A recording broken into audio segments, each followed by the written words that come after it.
Hey guys, Jennifer here from Reptiles. I'm going to start my first video off by showing you guys how I build my vivariums. It's very simple, and I didn't go full out like I usually do, but this is pretty good for right now. I'm pretty content with it. Excuse me, the cat was in my way. So we're basically just gonna work our way from bottom to top. Let me just open these real quick. So let's go down here. Oop. You can see my reflection. This is not going to work out too well. There we go. Maybe. Oh well. Anyways, you have the drainage substrate first, which I ordered from NEHERP. This is where I get all my supplies for vivariums, down from the substrate all the way up to the lights. This is recycled glass. This is my first time trying it out, so we'll see how it does. But basically, it's supposed to be better than hydro balls. I don't like them specifically because they turn the bottom of my tanks, into a muddy mess. So there's that. In between the two, we have mesh. Since I was ordering online, I just went ahead and I bought the Exoterra mesh, which is automatically cut to the dimensions of your tank. And you can go that route, or you can just choose to go to a store like Walmart or Home Depot, anywhere where you can get window screening. Don't get the metal, get the fiberglass, and it basically does the same thing. Before you put the substrate on top of it, you want to make sure to pour a little bit of water down here, just to create a little pool down here for the plants to reach down into, because you don't necessarily want to water the dirt itself. You want your plants going for this. It builds stronger roots, and so on and so forth. And for the dirt, I just used Jungle Mix. You can get it at any pet store. And it's basically just a mixture of dirt and different types of moss. It's pretty fine, so I just went ahead and I bought another little bag of sphagnum moss and mix that in with that.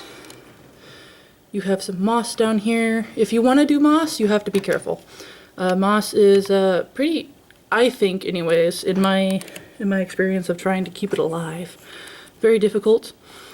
It usually requires a lot of light and a lot of humidity.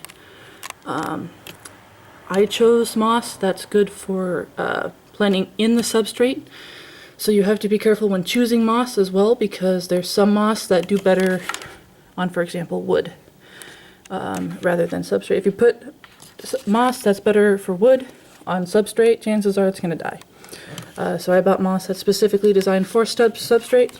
If it decides to grow on the wood, by all means, I'm completely happy with that.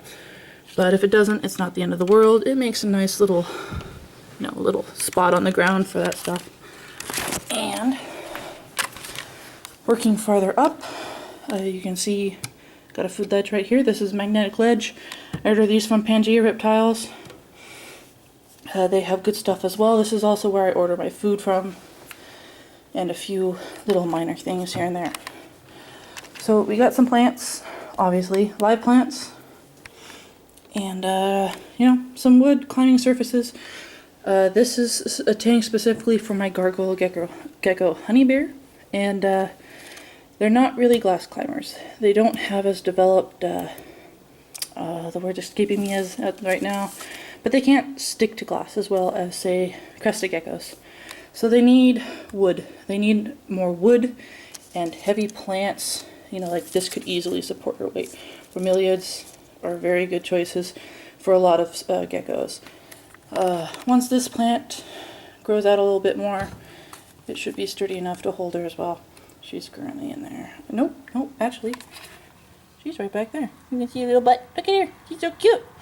Anyways, so sticks, woods, climbing surfaces. I don't have a lot in here right now, but she doesn't really She doesn't climb around as much. She usually just hangs around her log. She may, you know, climb on this a little bit, but for the most part it's between the log and her food. She's a little lazy like that, but surprisingly she is not fat. And finally, you want the lights. I turn them off to show you more specifically, but then you won't be able to see because it is night here. Wonderful, right? But basically, this is an Exoterra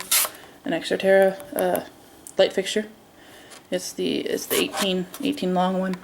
It has 2 Jungle Dawn LEDs. I believe they are 13 watt. These I also order from NEHERP. They are great lights. They don't produce a lot of heat, which is really nice. But they do produce just enough to where if she chooses, for some reason during the day, to lay for heat, she has it.